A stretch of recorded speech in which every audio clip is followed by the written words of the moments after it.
C'est un ami beaucoup plus âgé que moi qui a l'habitude de m'appeler par moment pour me crier dessus.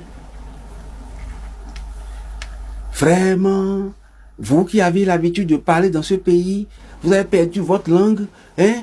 On souffre, vous ne dites rien, hein? Vous ne dites rien, ça veut dire quoi ça? À chaque fois qu'il m'appelle, je suis obligé de décrocher.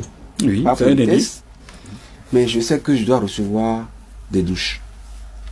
Alors, un jour, c'était au lendemain ou 2 jours après la déclaration du chef de l'État, Patrice Talon, qui disait qu'il ne comptait pas se présenter en 2026. Il a respecté la Constitution, il a parlé.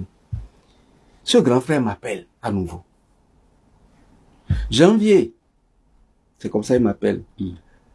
Vous jouez quel rôle exactement? J'ai appris qu'on vous a nommé conseiller du président de la République.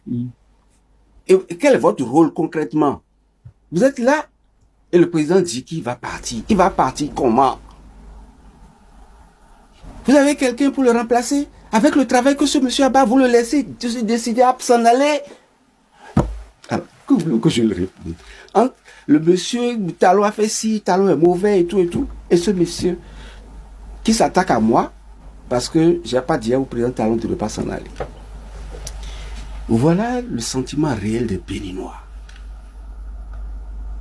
Voilà le sentiment réel. Et je disais il n'y a pas si longtemps, les gens confondent un peuple qui râle, des citoyens qui râlent, à une satisfaction morale intérieure, une fierté de se sentir béninois. Depuis l'étranger jusqu'au Bénin, aujourd'hui nous sommes fiers nous sommes béninois. On dirait que Azanaï n'est pas de ce monde. C'est un philosophe, vous l'avez dit. Il n'est pas de ce monde. Parce que n'importe qui de ce monde, béninois, ne peut que applaudir. On peut, vu les difficultés du moment, chialer, râler contre le président Talon. Mais à aucun moment, aucun Béninois aujourd'hui ne peut prétendre dire que le président Talon, c'est le meilleur qu'on ait connu. Pourquoi est-ce que nous souffrons? Voilà la question. Quand tu obliges, il y a l'affaire de corruption au ministère de l'Intérieur qui a poussé à l'interpellation de M. Richard Boni, le bénino-canadien, président du Parti libéral qui venait récemment d'obtenir son récépissé. Il paraît qu'il y a eu des couacs à ce niveau. Vous en savez quoi? Vous êtes la première autorité que nous recevons après cette information. Je dois d'abord dire mon sentiment personnel. Sous l'ère de la rupture, il est impossible de tricher. Impossible. Je n'ai qu'une certitude, c'est que le document obtenu par le Parti libéral, le parti ne devrait pas souffrir d'une tricherie quelconque. Et l'agent qui s'amuserait à l'ère de la rupture à commettre un tel forfait paierait très cher. Parce que le système est fait, les contrôles sont faits. Vous savez, ce que le président Patrice Talon fait, et parfois on le trouve un peu dur, nous sommes en train d'aller vers la voie du développement en réalité. Vous voyez, en Europe, vous voyez, parce que vous avez brûlé un feu, la police vous arrête. Chez nous, l'instinct qui nous est habitué, vous avez sorti un petit billet de 500 ou de 1000 francs pour dire bonjour chef. Et ça se comprend. Ça se comprend et puis, mais c'est pas possible dans les pays développés. Vous avez peur de l'autorité. Ne serait-ce qu'un petit policier, d'un policier. Vous avez peur du policier. Vous ne pouvez pas chercher à corrompre un policier, un agent assermenté. Vous ne pouvez pas. Alors, c'est ce que nous tendons vers cet idéal. Cet idéal. Et au vu de ce qui se passe, ça m'étonnerait très fort que les agents puissent délivrer un faux papier. Donc moi, je suis persuadé que le document en lui-même n'est pas faux. Il est authentique. Il doit être authentique.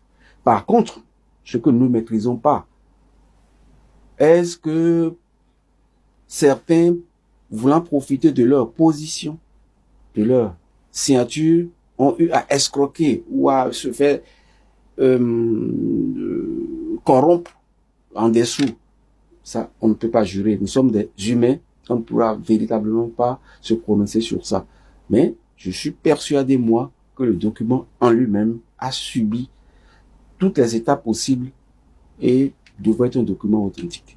Le ministre de l'Intérieur, dans sa déclaration, a été un peu plus clair et a spécifié les différentes étapes qui ont conduit à l'obtention de ce précieux papier. Monsieur le ministre, des conseillers, Azanaï a fait une récente sortie la dernière fois, sinon plusieurs sorties au cours desquelles il y a un seul mot qui a retenu mon attention, ou un seul groupe de mots. Le président Talon n'a pas de bilan. Vous en dites quoi? Vous savez, les philosophes ne sont pas des hommes normaux et ne réfléchissent pas de façon normale comme tout le monde. Diogène était dans un tonneau. Il suffit de se référer à ce que nous a enseigné de la première jusqu'en terminale pour comprendre que les philosophes ils sont dans leur rêverie. Sinon, qui aujourd'hui, même le Béninois, lambda au fin fond d'un village béninois, dit que le président Talon, un homme comme Talon, on aura du mal à en trouver encore au Bénin. Parce que c'est votre chef. Ça n'a rien à voir. Mais son bilan s'impose. D'abord, sur le plan des infrastructures. Votre point fort. Il y a que des points forts. Ce n'est qu'un point fort. Mais si je prends le cadre des infrastructures, il y a une dame qui a l'habitude d'être critique envers le président Talon, mais qui a découvert récemment, il y a à peine une semaine, l'ouverture de la corniche Est.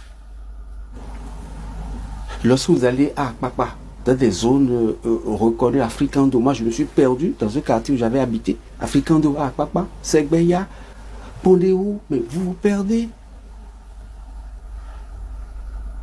Est-ce qu'il existe aujourd'hui, du nord au sud, un département qui n'ait pas été impacté par la gestion de la rupture? Il n'existe pas. La dame dont vous parliez, qu'est-ce qu'elle a dit? Quand elle a découvert cette corniche, quel effet cela lui a fait? Mais c'est une dame qui a l'habitude de critiquer Talon, qui est venue me voir pour régler quelques problèmes et qui dit maintenant, j'ai changé d'avis.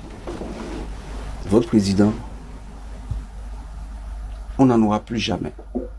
Et je vais vous raconter l'histoire qui m'a... Une autre.